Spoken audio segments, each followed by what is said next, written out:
Okay, well, we got the table built.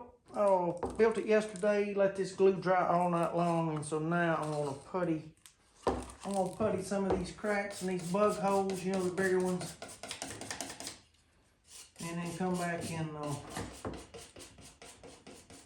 you wanna push that putty way down in there and get all the excess off, and then you're gonna sand the rest of it off. But this is a stainable putty right here. Keep the lid on it too, because it'll dry out fast.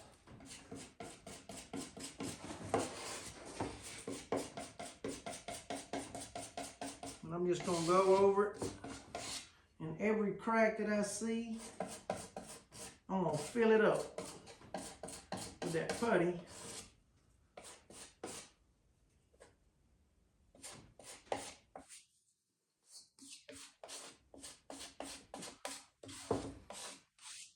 And it'll fill all those voids, bug holes or whatever, cracks in these joints.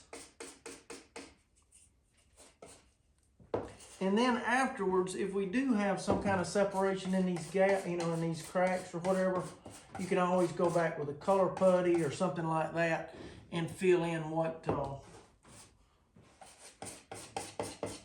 what may open up in the future or whatever. But yeah, this stuff gets dry super fast, so.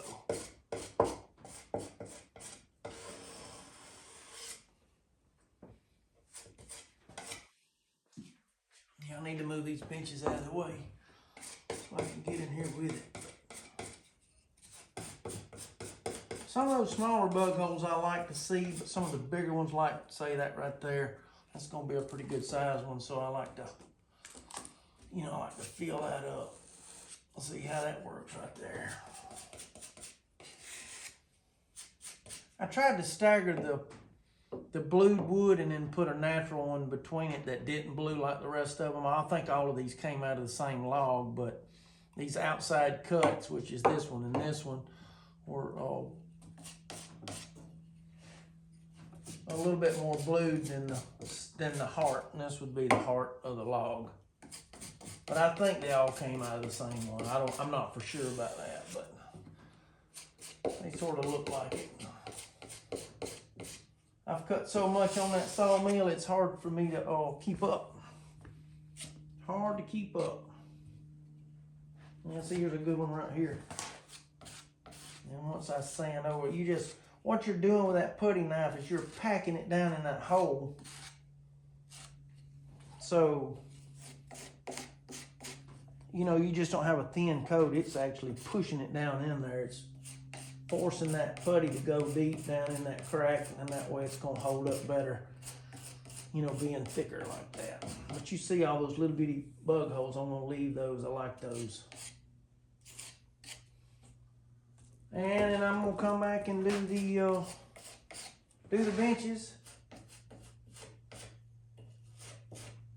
But I just wanted to show y'all just how easy it can be to fill these little old cracks and what have you. Ain't much to it. I'll get to sanding here in a minute. We'll see what she looks like and then start on the finish. Y'all hang in there. We're gonna make this bad boy shine. Okay.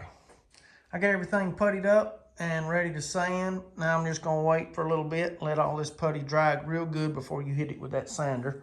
That way you don't just vibrate it out, it'll have time to stick in there and hold.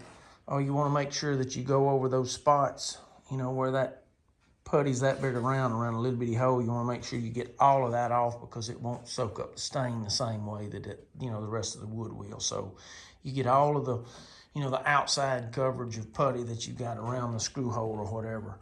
Only thing you wanna have on there is the putty in the screw hole or nail hole or bug hole or whatever cracked.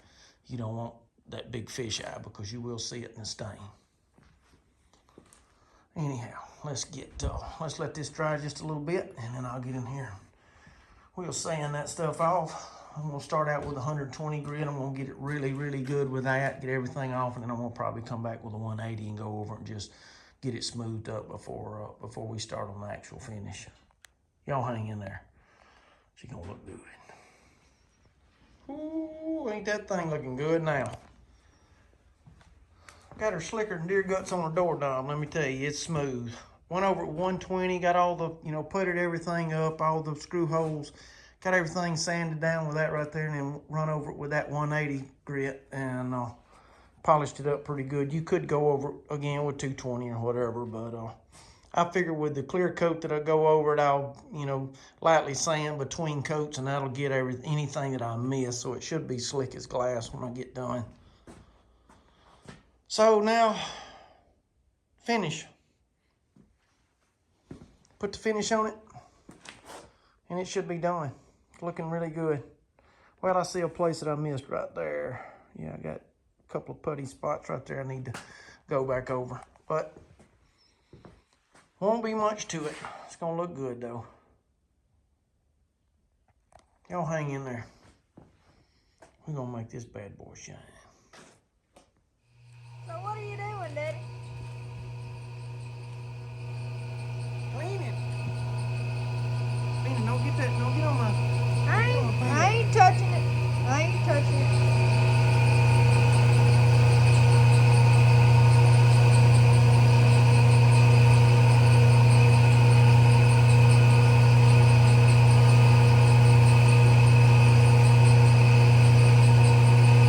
That joker's pretty. Look at that. Good for your allergies.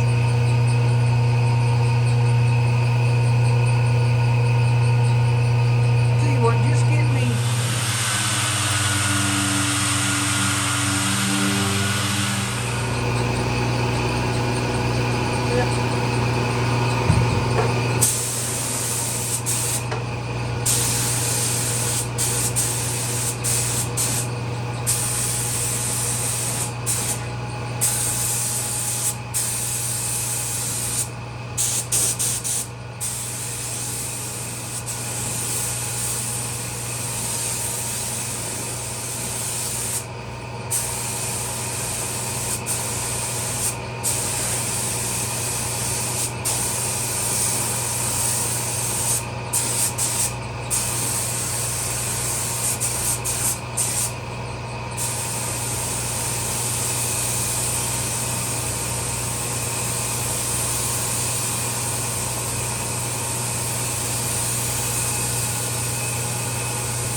Still think it looks like sweetened condensed milk. Huh? Said it looks like sweetened condensed milk. Yeah, but don't drink it. Don't drink.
go, getting ready for the second coat.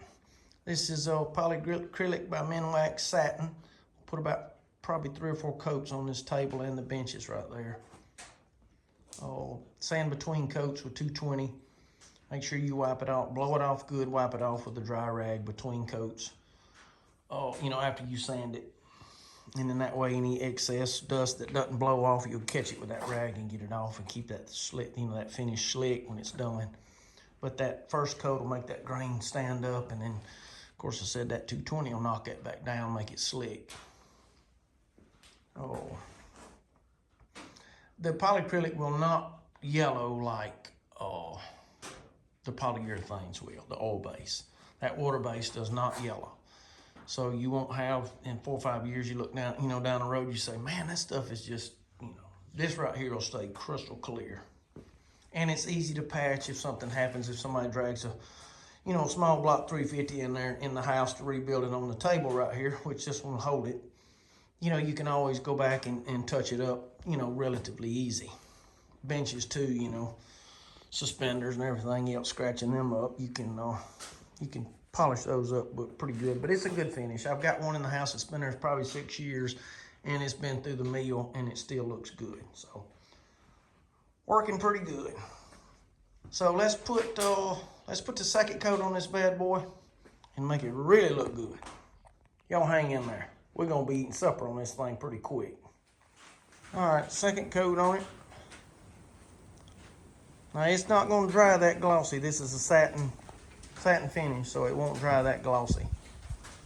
But it's shining right now, looking good. So what I'll do is I'll sand.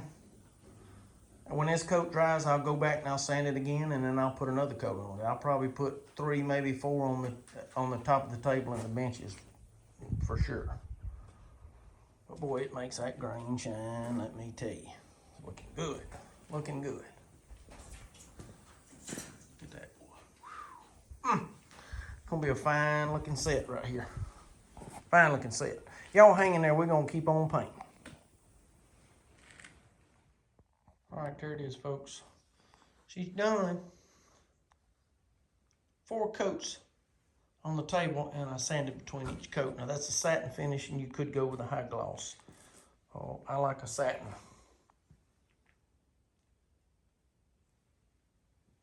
But it turned out slick as a baby's, honey. I'm telling you, folks, that thing is smooth as silk. And look at that grain. Now these lights I've got are not the best in the world, so it's making it look yellow. It's really not yellow. It's just this lighting I have in here is sort of struggling.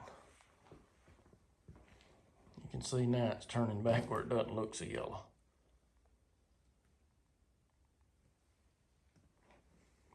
But look at that grain.